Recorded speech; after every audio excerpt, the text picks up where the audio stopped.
What is up, guys? It's your boy Travizi here, and we are got breaking news happening in today's MLB, guys. Bryce Harper has officially now signed the richest contract in North American sports history, a 13-year, $330 million deal with the Philadelphia Phillies of the NL East. Of course, that is his former employer, the Washington Nationals. That is their rival in the NL East. So I have to think that National fans are not that thrilled that he's still going to be in their division, and they're going to have to see him. Was it 19? Well, yeah, 19 games a year. Or man, dude, it's going to be hectic. And as a Giants fan, at this point, I am fairly disappointed that we did not get Bryce Harper, because I thought with having the second meeting on Tuesday, I really thought we had a legitimate shot to acquire him. So, I mean, ultimately, I'm glad that he did not go to the Dodgers. I thought that was a real possibility because of how close his hometown Las Vegas is, in the proximity of LA to Vegas versus San Francisco to Vegas. I think as much as he loved the city of San Francisco, I think the biggest factor with Harper was he didn't want to play all of his home games at Oracle Park, which would diminish his home run totals.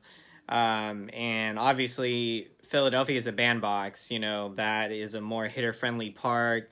And obviously, being on the East Coast, the temperature a lot warmer on the East Coast. So definitely more of a feel, because I've heard in San Francisco, especially for pitchers, but, with the cold weather, it's very hard to, get warm there. It takes more pitches for pitchers to get loose and all those kind of things. So I think that was the biggest factor for him in choosing Philadelphia over, the Giants and Oracle Park.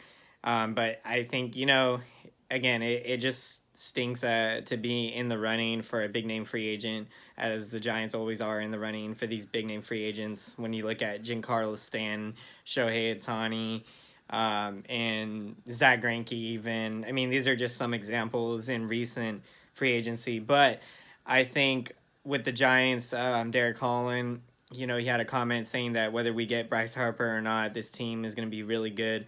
And I continue to stand by that. We did not need to get Bryce Harper to solidify, I think, our team to be, World Series contender. I think with what we have in our core players and what we've added in the offseason, that the Giants are going to be very strong in 2019. And man, it is crazy. All of this waiting, guys, all of this talk. Harper decides on the Philadelphia Phillies. And another big notes in the contract are, it is not only a 13-year deal, so that's an average annual of about $25 million a year. But yeah, Harper, he had offers of $45 million a year on short-term deals, but he opted to go with the long-term deal of average annual $25 million a year. There is no trade clause whatsoever in the deal, and Harper said he did not want any deferred money, of course, which would mean that if there was a trade clause available, the Phillies down the line, they could trade Harper, and then another team could take on the rest of the money. So I think Harper made a smart decision, because I think you ideally want to stay in one city as long as you can, because it makes things easier for your family and those kinds of things. And 13 years is a long time. And of course, he knows the East Coast, obviously that division, the NL East. He's played in Washington the last 7 or 8 years or so. But yeah, it is, man, crazy, guys. So yeah, let me know what you guys think. What is your reaction to Bryce Harper signing with the Philadelphia Phillies, or Phillies fans out there? What do you guys think of the additions you guys have made with signing former Giant Andrew McCutchen as a veteran on that team? And, obviously your young players played well last year, and the Phillies were a lot better than they have been in prior years.